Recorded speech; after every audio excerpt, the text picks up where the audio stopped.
Hello and welcome to another battle report. This is a 2,500 point match of Warhammer Fantasy between my Empire army and Anthony from the Sustainable Center's new Lizardmen army that he managed to pick up in a pretty sweet deal. We rolled up a meeting engagement and deployed like this. We are playing at Mighty Titans Hobby and Games in New Jersey. Here you can see an alternative view from my side of the table. On Anthony's flank, he has 10 skirmishing skinks with blowpipes. They may look like they have javelins, but I think he's running them with blowpipes for this game. And a salamander with 3 handlers.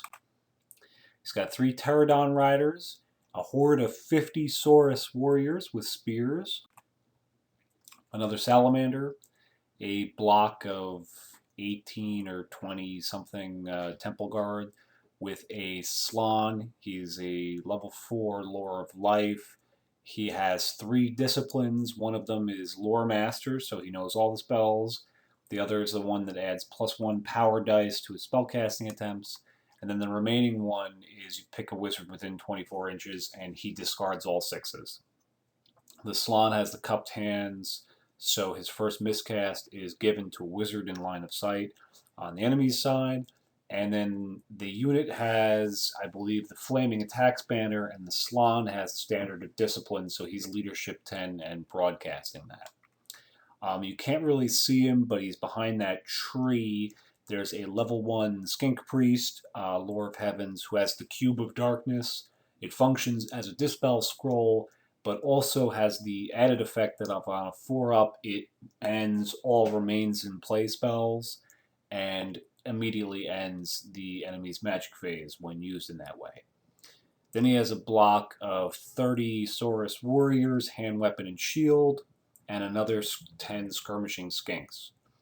I believe when Anthony deployed, he only rolled 1 unit needing to stay in reserves, and that is a unit of chameleon skinks who will come on off the back edge. Here's what my total army looked like.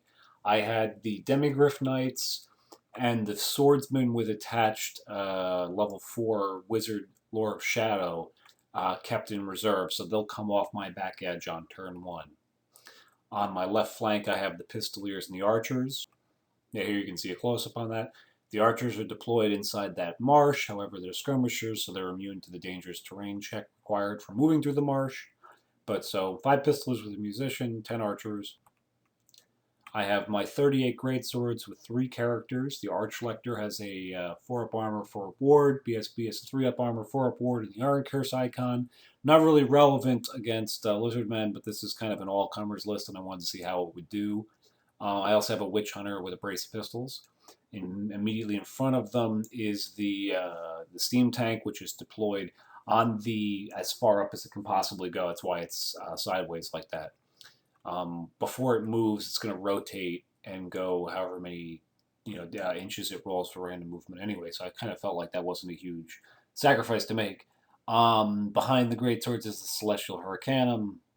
And then further along on the edge is my block of 11 Inner Circle Knights with attached Warrior Priest who has a 1-up armor save with the Enchanted Shield and is stubborn via the Crown of Command. So post-Vanguard movement, the Pterodon Riders actually moved further to my right, Anthony's left, to get away from the Inner Circle Knights.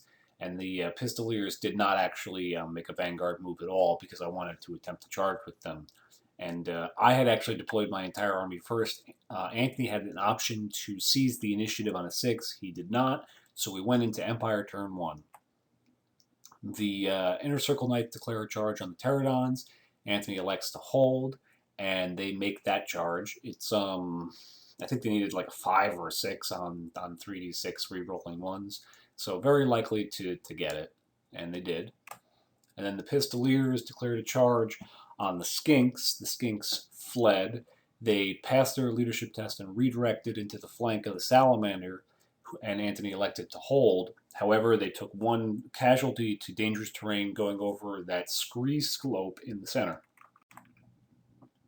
In the remaining moves, the Demigryphs and the Swordsmen move onto the table. The steam tank generates 4 points, spends 3 of them moving up like so. The skirmishing archers move out of the marsh, and the swordsmen advance into the woods. That woods is the magic woods. It does on a 4-up at the end of the magic phase, I believe. It does d6 strength 4 hits, and that kills 1 greatsword. The hurricane angles along. It doesn't have enough movement to assist the inner circle knights. Not that they're really going to need it between hatred and all those weapon skill 4 attacks on pterodons, but it just means that the hurricane is going to be hanging back a little. In the magic phase, I've actually started keeping a little bit of a journal to write down the dice that we had and stuff, because Anthony's been making the point that my magic phases tend to be really consistently large. Now I am channeling, making 3 channel attempts and adding 1 dice per turn from the Hurricanum's special rules. But yeah, I mean, like an average phase will become an above average phase, and then above average phase will become a dominant phase really quickly when you're adding potentially that many bonus dice to your power pool. So for Empire turn 1, I generated 11 power dice, and Anthony had 6 dispel dice. So figure it was probably if I remember correctly, it was like 9 dice from the native roll, which would have been like a 3 and a 6 or whatever, plus 1 for the Celestial Hurricanum to bring it to 10, and I believe I channeled the dice as well, bringing me to 11. I managed to get off the 5-up ward save in close combat, and the re-rolling failed wounds signified by the 5 and 6 on the Inner Circle Knight. I managed to cast the Enfeebling Foe on the Salamander and lowered its strength by 3. So the 3 skink handlers will be strength 1, and the Salamander will be strength 2 against the Pistoliers. I targeted, I believe, the other Salamander with the Celestial Hurricanum, but it was dispelled. So here is post-combat. I guess my pictures are either out of sequence or just not really telling the whole tale here.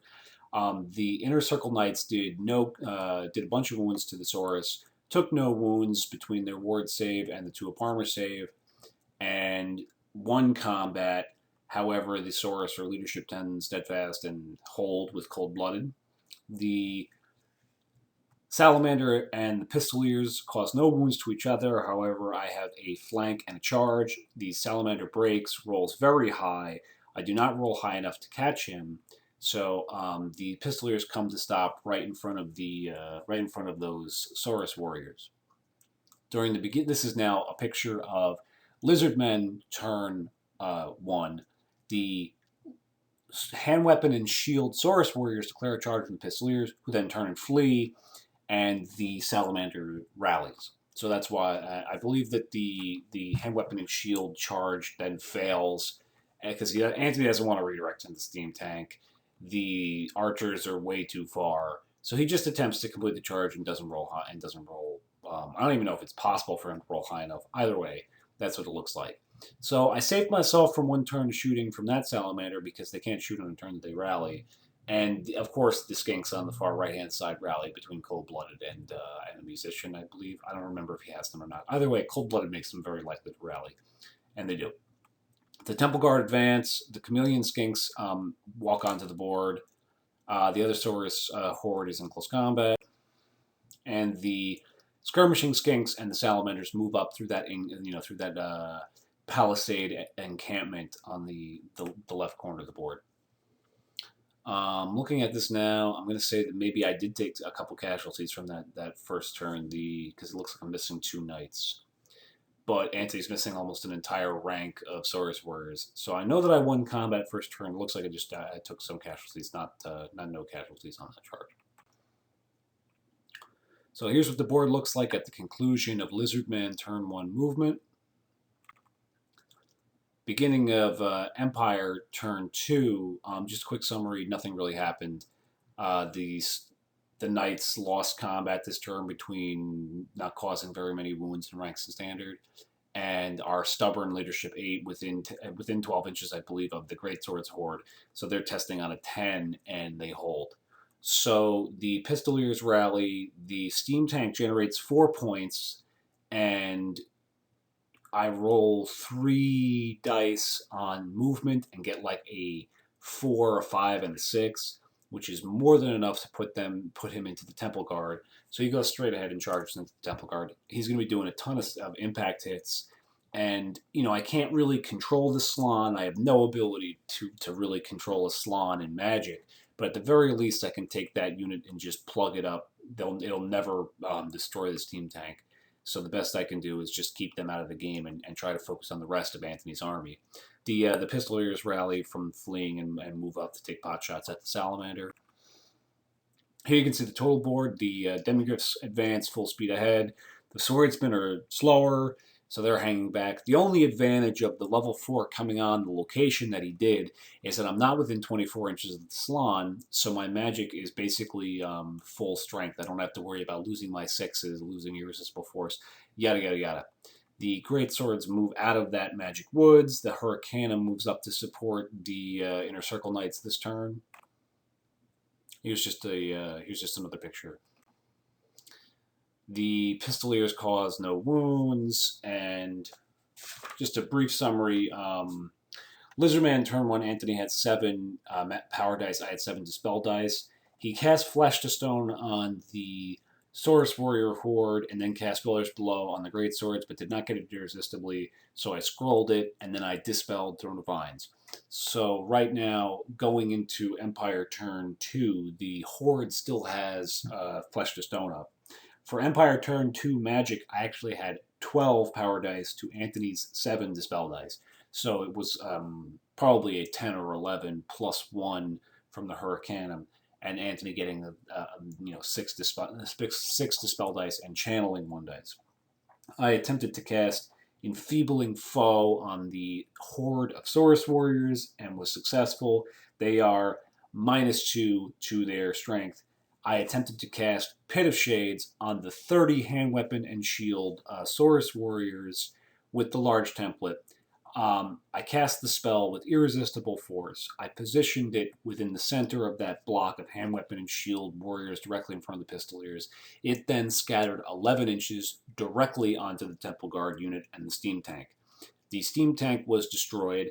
9 Temple Guard failed their initiative test. The Slon failed his Lookout Sir test and failed his initiative test. So right now, in Empire turn 2, we've got a, let's say, 600 point swing right there, including the general and BSB for the Lizardmen army, killed from an irresistible force spell scattering into a unit in close combat. I mean, this is not exactly what I expected at all. I mean, my previous experience with Lizardmen is getting my shit pushed in over and over by a Slon who is just completely impossible to contain. And then even when he does have a streak of bad luck and gets a miscast, he then gives it to your wizard and says, "Here, you do with my miscast result." So I expected to take a loss this game. I haven't really attempted to deal with Lizardmen in 8th edition at all. Nobody played them. Mike had a Lizardmen army back in the day, but he's since sort of, I think he sold it or got rid of it, or it's in pieces. I know a lot of it. If you've seen some of my battle reports with Mike's ogres, a lot of his ogres are wearing a suspiciously large number of Lizardman bits. That may be, what ended up becoming of that army. In any event, I consider Empire to be pretty weak against Lizardmen, but this match just throws that shit right out the window when you kill the Slon through through a completely random event like a scattering Pit of Shades like that. So, okay, the Temple Guard are stubborn and are no longer stubborn, no longer meet psychology, but they pass their panic check with cold-blooded. Everything else I tried to do in that magic phase, I think I got the re-rolling failed wounds on the Inner Circle Knights, and Anthony dispelled the rest. So, beginning of Lizardmen turn 2, the only close combat that we had going on was the Inner Circle Knights. I don't believe I caused any significant number of wounds, or he caused any significant number of wounds to me, and that combat was just a push. So beginning of Lizardman turn 2, keep in mind this is turn 2. He charges the hand weapon and shield block into the Great Swords, and you have this lovely close-up shot of that. and he flank charges the Inner Circle Knights with the Temple Guard. It's kind of nothing really happened because those Saurus Warriors are Strength 2 and the Knights have a 1-up armor save, but also on Strength 4 on Toughness 4, Weapon Skill 4 on Weapon Skill 4, and no hatred because it's not the first turn, so really nothing's happening with those Knights and that Saurus, they're just kind of holding each other up. I'm stubborn on Leadership 10 from the Archlectors being nearby, so that's kind of a push. Temple Guard swinging at Strength 5, hitting the flank, and a charge is going to make combat. It's going to make for a huge loss in combat for me. However, as long as that Warrior Priest survives, that unit should still stick around with the General so close. The Skirmishing Skinks advance, and the Salamander advances as well to threaten the Hurricanum. Oh, I forgot to mention earlier when I was discussing charges that other Salamander that had rallied in the woods before declared a charge on the Great Swords unit as well, so he's going to get all of his attacks in on the Archlector. But yep, here you can see the position of the Lizardman army. The only thing that's kind of difficult to see in this picture is that the Skink Priest is in the woods there. He kind of blends in with the color of the terrain. He casts Ice Shard Blizzard on the Great Swords. That's -1 to hit in close combat and -1 to their leadership. For Lizardmen, he generates 6 power dice. I get 4 dispel dice. We get Ice Shard Blizzard on the Great Swords, and I believe that was it for magic. Real quick before I discuss the combat results, the Salamander was able to legally target the Hurricanum, and then in the process it scattered into the Great Swords and killed a few of them. I think it killed 4 Great Swords. You'll see it them missing in the next picture, but no great shakes. Skink Shooting puts a wound on the Hurricanum as well. In close combat, the Inner Circle Knights get kind of pounded by that volume of Strength 5 hits from the Temple Guard, and they don't have a word save or anything like that. If I had been a little more intelligent in my way of handling this, I would have issued a challenge with the Warrior Priest on the Temple Guard. This would have taken, Anthony would probably just have opted to retire that character anyway. But if he hadn't, that would take out a massive swath of Temple Guard because they would not be in base contact with the unit anymore. The champion would swing over to that side. But I forgot that they just attacked the unit, and I lost a couple Inner Circle Knights. However, I'm still stubborn Leadership 10 and hold. Over here, you can see that the Saurus put 1 wound on my BSB. They put 1 wound on my Archlector. They kill 2 Great Swords, and they kill the Witch Hunter. So that's another 2 wounds there. So that's a total of 6 wounds caused by the Saurus Warriors on the charge versus the Great Swords. However, the Great Swords chop up like 10 or 11 Saurus. I have my BSB in that unit. I have the Standard in that unit. I have 2 ranks versus his 2 ranks. He's not steadfast. Anthony loses combat and is testing on Snake Eyes. Or at very low. I can't remember. I want to say it was Snake Eyes, but I don't remember the exact number. The Saurus Warriors break, flee from combat. The width of that horde of Great Swords means that that if they followed straight ahead in their pursuit move of the Saurus Warriors, they were going to run into the Temple Guard. So the Saurus Warriors are caught and destroyed, and the Great Swords overrun into the flank of the Temple Guard. Beginning of Empire turn 3, the Demigryph Knights declare a charge on the fleeing Skinks. They really have nothing to redirect into, so I just attempt to complete the charge. However, I roll like a 1, a 2, and a 2. So that's a failed charge from the Demigryph Knights. The Skinks are fleeing but don't make it off the board. The Swordsmen advance. The Hurricanum packs in there.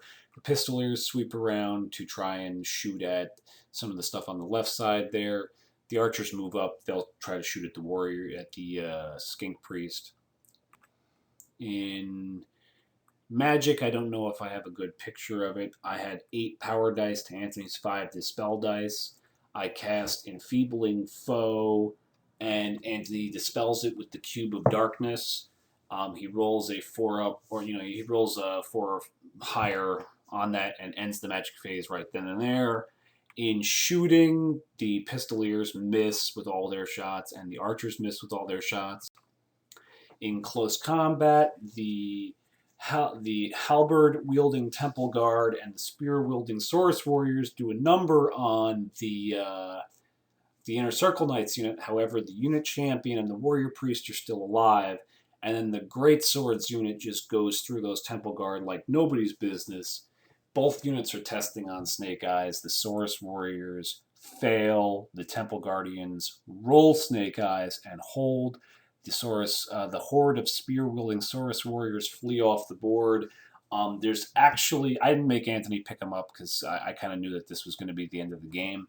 The Saurus warriors are down to 1 rank or less. Actually, those 2 ranks that you can see there. If we had been playing more turns after this, they would have had been removed, and the Temple Guardian unit was going to basically break next turn. So at this point, Anthony's lost all 3 of his units of various Saurus or Temple Guardian, his Slon, and just concedes because there's no point in playing out the remainder turns with the skinks and stuff like this. I was really surprised by this game. I can't stress that enough. This game was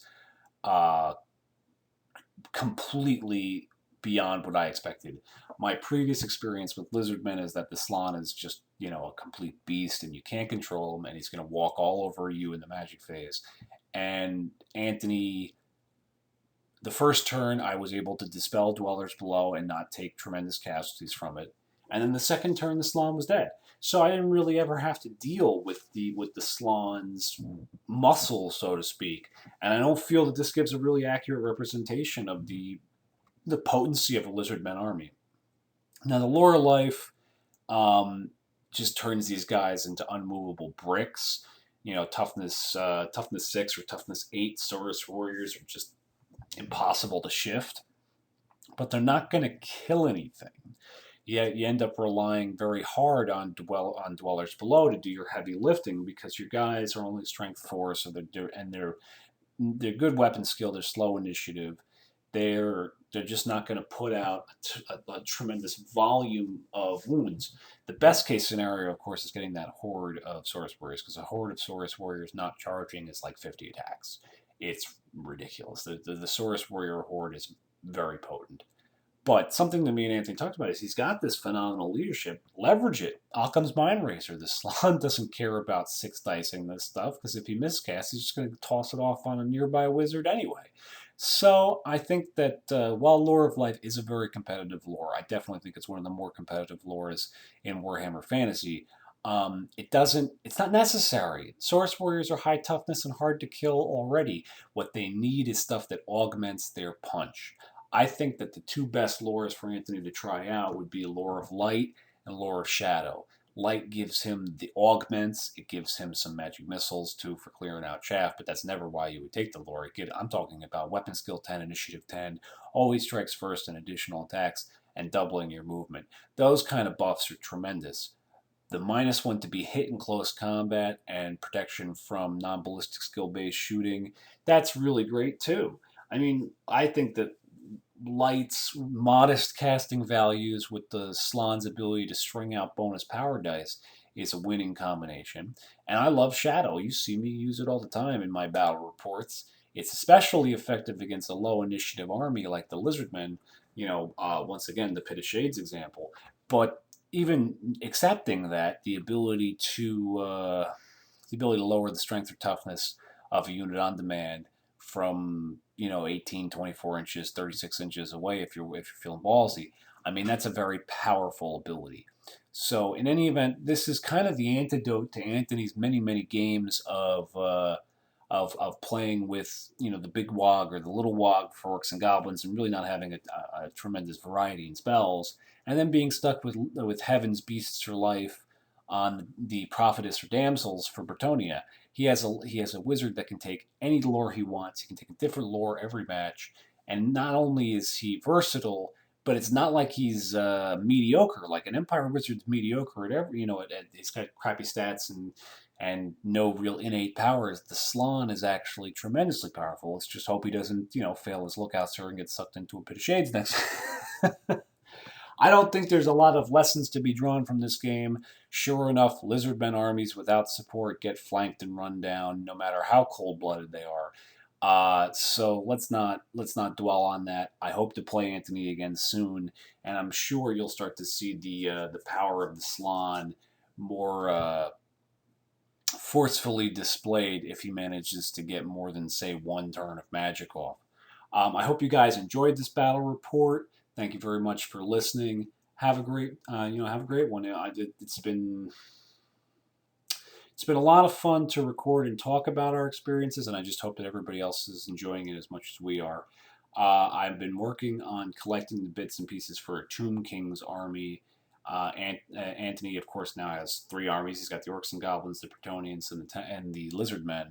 And then, we have Mike's ogres occasionally, and Mike has also been collecting some high elves on the side. We have a reasonable variety of armies. It just so happens that really, in a playable state right now, all I have is the Empire. So I just wanted to, say I'm sorry if you guys feel like it's all Empire all the time. That's just really, what I have on hand. I played 40K for a very long time before I got into fantasy, and with the upcoming release of the 40K Chaos Space Marines Codex for 6th edition, I'm pretty sure we're going to play some 40K games as well. I hope that doesn't hope it's not a problem for anybody. Anyway, I hope you guys enjoyed this battle report. This was a crushing victory for Empire in turn 3. Due to that untimely death of the Slon so early. Have a good one. Here's just one last view of what the board looked like, and once again, reminder that there were only like 6 of those Temple Guard left. I just didn't feel like making Anthony pick all that crap up. Okay, take it easy.